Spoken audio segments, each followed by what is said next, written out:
are you going to be able to meet those requirements? The easiest way I tell my students to remember this, because this can get a little confusing. The way I tell my students to remember this is never use a TV without a warranty. Got it? All right. The TV represents the utility, and you should never purchase a TV without a warranty. Why? Because you should never use a TV without a warranty. That's the way I see it. Never use something without a warranty. So fit for use is warranty. The purpose is the utility. Now, all right, let's take a look here. Next section, moving on here, is going to be the 4 dimensions of service management. Let's cover these pretty quickly. This is the 4 dimensions of service management. When you're thinking of a service itself, a service is not just one thing. It's multiple things it takes to provide value. So let's take a look at this. This is your brain. Let's break this down. You're struggling to focus. What do we want to provide to our customers? Value. In the form of what? Products and services, right?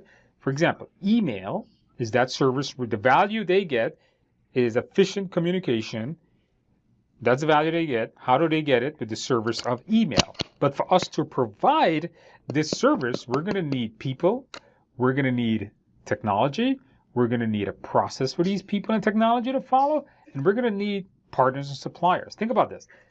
Who's the people in providing this service? Well, the help desk, the server administrator, the network administrator, the people. What's the technology? We're going to use a Microsoft Exchange server. We're going to utilize Dell physical servers. We're going to utilize Microsoft on Windows Server. We need to put something on there. We need to utilize SQL databases and so on. Those are the technology. Well, a bunch of people on a bunch of servers, on a bunch of software, people standing around with a bunch of software on the floor and servers on the floor really doesn't do anything. There has to be some kind of process that these people can follow to put the server in the rack, to install the server, to bring the internet line in, to configure it. That's value streams and processes. Did we make that server? No, we purchased it from Dell. We don't make server software. We purchase that from Windows, from Microsoft. We don't make operating systems. We got that from Microsoft. Those are partners and suppliers. So for us to provide this service, we need people, we need technology, we need processes, and we need partners. And there's a lot of things that can affect all of this, right? There's the environmental factor. Do we have the right environment for it? There's economical. Do we even have the money for this? There's social factors, maybe social things out there in the world that can affect how we select. Technology factors. AI is big now. Cloud computing is, of course, is big.